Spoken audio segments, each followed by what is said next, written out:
Bonjour, aujourd'hui je te propose que nous reprenions notre travail sur la soustraction.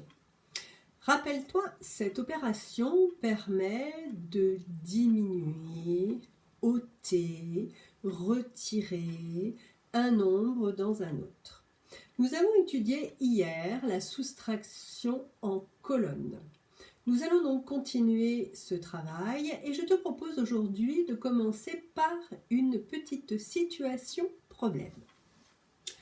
Mélinda, Gaël et Yann regardent un film qui dure 92 minutes. Pour aller manger, ils arrêtent le film. Ils ont déjà regardé 67 minutes.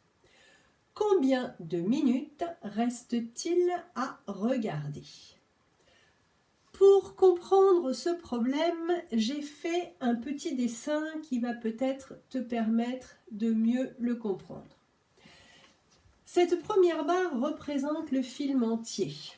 Cette première barre représente donc 92 minutes.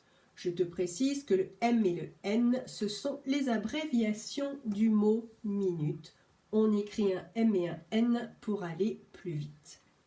En dessous, je t'ai fait le dessin en te mettant des hachures dans la partie que les enfants ont déjà vue, c'est-à-dire 67 minutes. La question que se pose, combien de temps représente ce petit morceau qu'ils n'ont pas encore vu? Certains vont me dire, moi je sais, dans un problème en général, on prend les nombres qui sont dans l'énoncé, c'est-à-dire 92 et 67, et on les additionne. Eh bien, allons-y, additionnons 92 et 67, ce qui nous fait 159. Crois-tu vraiment que ce petit morceau représente 159 minutes ? Sachant que le film entier ne dure que 92 minutes. Évidemment, ce bonhomme n'est pas tout à fait d'accord et se pose beaucoup de questions. Il a bien raison, ce n'est pas du tout une addition qu'il faut faire. Je te propose donc l'opération qui est celle-ci. 92 minutes, c'est-à-dire la durée du film, moins 67 minutes, c'est-à-dire ce que les enfants ont déjà regardé. Et si j'enlève cette partie-là dans celle-ci, il va donc me rester celle-ci. Il faut donc bien faire une soustraction. Je pose donc en colonne 92 moins 67. Premièrement, cette opération est-elle possible ? Rappelle-toi, lors des dernières leçons, nous avons bien dit de vérifier si le deuxième nombre est plus petit que le premier. C'est le cas, cette opération est possible. Allons-y, je commence toujours donc par les unités. 2 moins 7. Voyons, 2 moins 7, si j'ai 2 bonbons, est-ce que je peux en enlever 7 ? Bien sûr que non. Comment faire ? Nous voici aujourd'hui avec la soustraction à retenue. Regarde bien, nous allons faire une petite ruse avant de pouvoir la calculer. Nous allons demander à la colonne des dizaines si elles veulent bien nous prêter une dizaine, ce qui pourrait nous aider. Elles disent oui, bien sûr. Elles nous prêtent une dizaine que nous allons mettre ici à côté du 2. Et maintenant, nous allons tricher. Nous n'allons plus dire que c'est un 2, mais nous allons dire que c'est un 12. Vous allez me dire, mais c'est bizarre de faire ça. Oui, c'est bizarre, tu as raison. Et pour équilibrer cette dizaine qu'on a empruntée dans la colonne des dizaines, il va falloir donc qu'on l'enlève. Pour l'enlever, voilà ce que nous allons faire. Au lieu d'enlever 6 tout à l'heure, nous allons enlever une dizaine de plus, nous allons en enlever 7. Car celle qu'on enlève ici, on l'a rajoutée dans les unités. C'est un peu confus, mais à force de faire des techniques, tu vas mieux comprendre. Notre ruse est installée. Tu as donc repéré que cette ruse comporte 2 parties. Première partie, rajouter ici une dizaine. Deuxième partie, enlever ici une dizaine supplémentaire.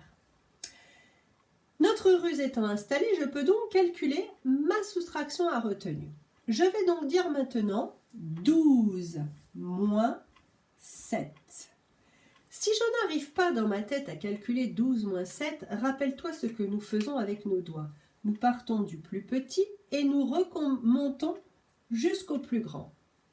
7 la main fermée.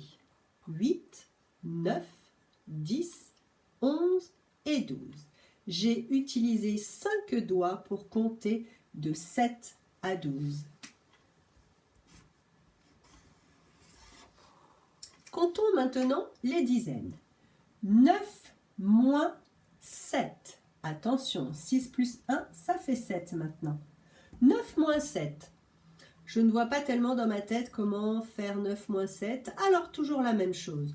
Je pars du plus petit et je remonte vers le plus grand avec mes doigts. Le plus petit maintenant, c'est donc 7, 7, 8 et 9. J'ai utilisé 2 doigts. Le résultat, 25. Ce petit morceau ici représente donc 25 minutes qu'il reste aux enfants à regarder. Je te propose que nous nous entraînions avec 2 autres soustractions pour bien revoir la technique de ces soustractions à retenue. 81 moins 37. 81 moins 37. Est-ce que c'est possible? Oui, le deuxième nombre est plus petit que celui d'en haut. Je commence par mes unités et je dis 1 moins 7. Est-ce que quand j'ai une chose, je peux en retirer 7? Eh bien non, nous voici encore devant une soustraction à retenue. Rappelle-toi, j'ai une ruse à installer. Je vais rajouter une dizaine à côté du 1, ce qui transforme mon 1 en 11. Mais puisque j'ajoute une dizaine, il faut ici que je l'enlève.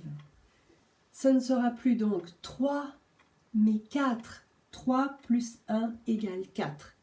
Ma ruse est installée, je peux calculer ma soustraction. 11 moins 7. 11 moins 7. Je vais faire le principe des doigts. Je pars de 7 et je vais compter jusqu'à 11. 7, 8, 9, 10, 11, ce qui fait 4 doigts. La colonne des dizaines maintenant.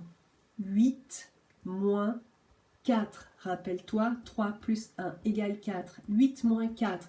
8 moins 4. Ça, je sais faire. J'ai appris les doubles. Puisque 4 plus 4 égale 8, 8 moins 4 est donc égal à 4, ce qui nous fait 44.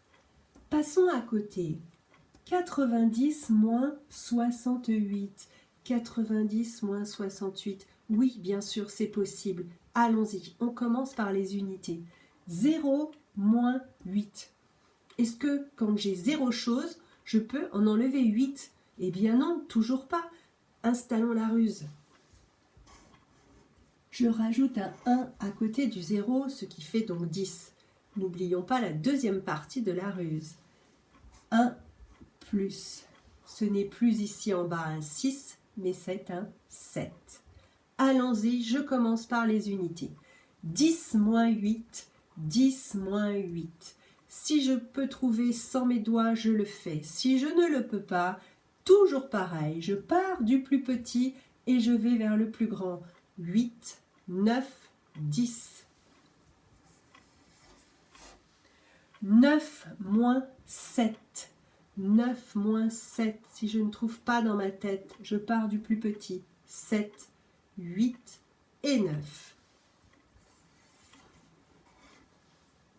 Voilà, tu as vu aujourd'hui la technique de la soustraction à retenue. Je te donne donc rendez-vous dans ton cahier de règles, car tu vas aller écrire une règle qui est assez longue. Donc tu vas bien prendre le temps de la lire et tu vas surtout bien prendre le temps de t'appliquer pour la recopier.